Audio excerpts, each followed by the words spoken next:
Pemirsa, warga Buleleng mulai mempersiapkan perlengkapan untuk menyambut Hari Raya Galungan dan Kuningan.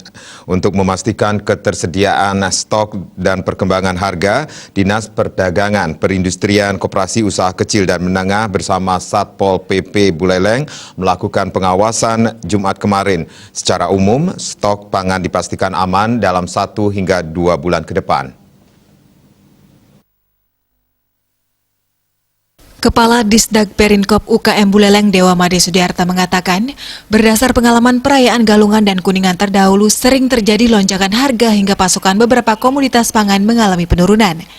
Situasi ini sering menjadi pemicu terjadinya gejolak harga di pasaran. Untuk mencegah kondisi tersebut menjelang Galungan dan Kuningan yang masih dalam situasi pandemi COVID-19 ini, pihaknya melakukan pengawasan di Pasar Anyar dan Pasar Darurat Banyuasri, Kecamatan Buleleng. Dari pengumpulan data dan informasi langsung oleh pedagang maupun pengepul, stok pangan mulai dari beras, gula pasir, minyak goreng, bawang putih, bawang merah, dan komoditas pangan lain dipastikan mencukupi dalam waktu 1 hingga 2 bulan ke depan. Dalam kondisi tersebut dipastikan tidak akan memicu terjadinya lonjakan harga.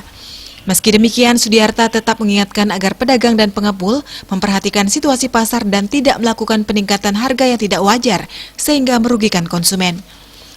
Di sisi lain, Sudiarta menyebut selain memastikan stok pangan, pihaknya juga fokus memantau perkembangan harga daging babi dan ayam. Ini karena permintaan kedua daging ini dipastikan meningkat, karena menjadi kebutuhan utama dalam perayaan Galungan dan Kuningan. Dari pengawasan awal, harga daging babi dan ayam saat ini stabil dan belum terjadi lonjakan harga. Selain itu, stok babi dan ayam siap potong saat ini masih cukup. Selain dipenuhi dari peternak lokal Buleleng, juga ada pasokan dari Kabupaten Bangli dan Tabanan.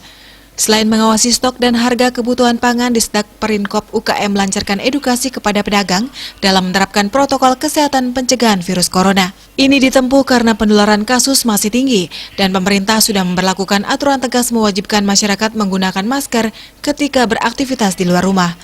Dengan memberi penyadaran itu, pihaknya berharap tidak ada pedagang di pasar tradisional terjaring razia dan harus melunasi denda administrasi Rp100.000.